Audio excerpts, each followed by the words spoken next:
Hai guys, terima kasih sudah klik video ini. Gue akan bahas dari babak keempat Norway Chess 2026 antara juara dunia catur Gukesh Dommeraju dengan pecatur nomor 1 dunia Magnus Carlsen.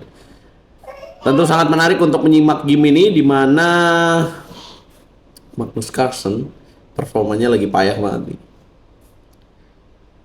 Gukesh lebih bagus sedikit lah. Tapi apa yang terjadi game ini? Kalian harus nonton. Game ini sangat akurat. Akurasinya dua-duanya di atas 90%. Tapi siapa yang menang? Langsung aja kita bahas gamenya. Jangan lupa di like dulu, di share, dan subscribe, dan nyalakan lonceng notifikasi kalian. Dan please jangan di skip iklannya ya teman-teman. Gukesh memulai dengan D4, dijawab dengan D5, putih C4, Queen Gambit. Magnus menolak dengan langkah E6, putih kuda C3, dan hitam kuda ke petak F6. Kemudian putih makan pion di petak D5, dimakan lagi, dan putih gajah ke petak G5. Di sini, langkah yang paling populer adalah langkah gajah ke petak E7. Kedua adalah C6. Kemudian yang ketiga, kuda B ke petak D7. Tebak langkah apa yang dimainkan oleh Magnus Carlsen? Magnus Carlsen mainkan langkah yang tidak terlalu populer, gajah B4. Kenapa ya dia ngelakuin itu dan apa hasilnya? Ya, bisa jadi ini adalah refreshment dari Magnus Carlsen ya, atau penyegaran supaya dia nggak terlalu teoritis. Dan biasanya kan Queen Gambit terlalu gampang ya untuk mengarah kepada miss kalau di top level. Jadi dia pengen bertarung untuk menang kayaknya. Kuda F3 dimainkan, kemudian hitam Queen ke petak D6 menghindari ikatan, dan juga mau tujuannya kuda E4. Putih kuda ke petak D2 menjaga petak E4. Hitam C6, putih Queen ke petak C2, hitam H6 ancam bishop. Kemudian putih mainkan langkah menarik kuda B5, ancam Queen. Kalau dimakan gajahnya hilang, kalau makan D2 dimakan lagi pakai gajah. Queen E7 dimainkan oleh hitam, gajah makan kuda, great move. Harus dimakan lagi dengan pion karena ada ancaman kuda C7. Putih mundur kuda C3, hitam kuda D7. Double pawn nih, tapi punya sepasang gajah. E3 dimainkan, kuda ke petak B6, putih bishop D3, hitam benteng G8 ancam pion. Kemudian putih menjawab dengan G3, gajah masuk petak H3, profilaksis mencegah putih amankan raja, putih A3, gajah makan kuda, dimakan lagi dengan pion B. Dan kemudian kuda ke petak C8. Kenapa putih makan pakai pion B? Karena tentu saja dia tahu bahwa hitam akan lakukan rokade panjang, jadi dia pengen buka jalur ini. Manuver kuda dilakukan oleh Magnus Carlsen, cerdik sekali ya untuk menguasai petak pusat.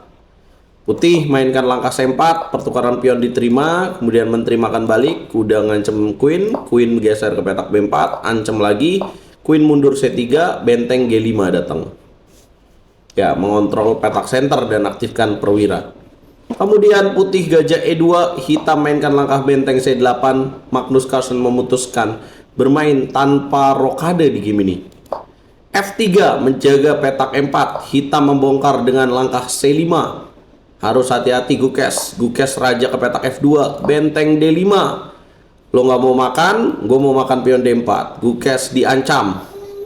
Serangan yang berbahaya mulai dilakukan oleh Magnus. Kemudian putih Queen ke petak B2, dianggap miss taktik.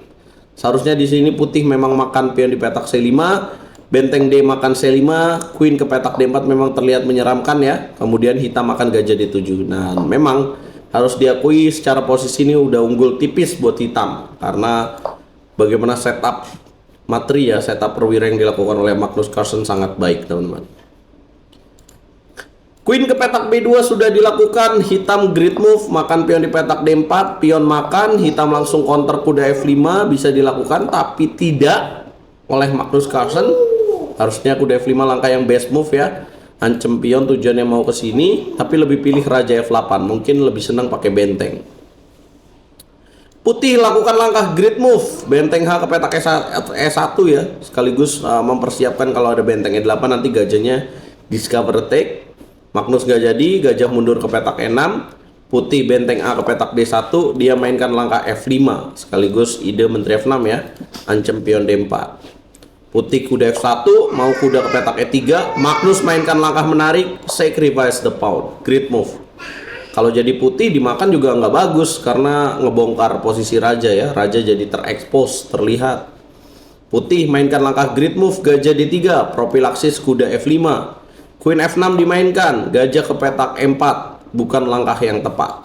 Harusnya di sini benteng E5, langkah yang sangat krusial ya, yang harus ditemukan oleh Gukes. Tapi dia memilih gajah ke petak E4. Apa salahnya? Hitam bisa benteng B5, kemudian queen ke petak D2, di counter lagi gajah B3, kemudian benteng C1. Pertukaran benteng dilakukan, dimakan lagi oleh queen, harus dilakukan. Kenapa? Karena kalau dimakan pakai benteng, maka kuda makan gajah, dimakan, makan G3, double check.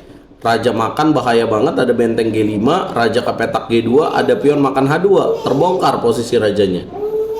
Disinilah miss kalkulasi yang dilakukan oleh Gukes ya, yang sangat krusial di game ini, selain benteng E5 tadi.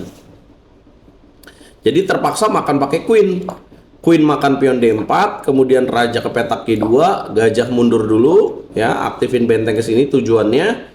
Putih ngambil pion di petak F4. Serba salah sih kalau misalkan benteng ke petak E2 juga ada kuda E4. Ya kan, kalau dimakan pakai pion nanti ada gajah C4. Susah. Akhirnya yang dipilih adalah langkah menteri makan pion. Magnus menerjang dengan langkah benteng B2 skak, raja H1. Magnus nggak pikir lama, menteri langsung masuk ke petak F2. Ancam checkmate G2, ngancem benteng juga. Gukes harus makan kuda di petak D6, nggak bisa dijaga lagi. Raja ke petak G7 dimainkan, menteri ke petak E5, tutup F6, harus dimakan benteng. Ya udah ke laut ya. Benteng B1 masih dilakukan, menteri ke petak A3, benteng B7, raja F8, G4 dan A4. Boom. Akhirnya putih menyerah. Mungkin kalau nggak ada pion di petak A4 masih seru ya, karena benteng gajah dan kuda lawan menteri gajah gitu, dan struktur pionnya juga terpecah. Tapi masalahnya ada pion di sini yang bikin hal ini jadi berbeda. Magnus Carlsen kembali ke jalur kemenangan. Tersenyumlah dia. Ini kemenangan yang penting banget. Boleh kalah sama Ali Reza, boleh kalah sama Pragnananda, tapi yang satu ini nggak boleh lolos. Ini seakan menunjukkan statementnya ya, kalau lawan juara dunia gue masih bisa sikat lah. Dari hasil lain, hasilnya adalah ya Wesley So juga langsung menang ya. Babak ya. Yang menang hanya Magnus Carlsen, sisanya 2 remis. Wesley So lawan Ali Reza, Vincent Keimer remis melawan Pragnananda, dan mereka lanjut ke Armageddon Game dengan hasil Wesley So yang menang. Wesley ini menang mulu catur kilat ya. Kemudian Pragnananda menang lawan Vincent Keimer, dan inilah klasemen sementara. Ali Reza 8,5, Prak 6 poin, margin 2 poin ya. Ini satu kemenangan catur klasik lah. Wesley So 5,5, Magnus Carlsen 4,5, Vincent Keimer 4 poin. Sang juara dunia urutan terakhir 3,5. Masih ada babaknya sih. Gimana menurut kalian? Kasih komentar terbaik kalian teman-teman. Kita ketemu di video berikutnya.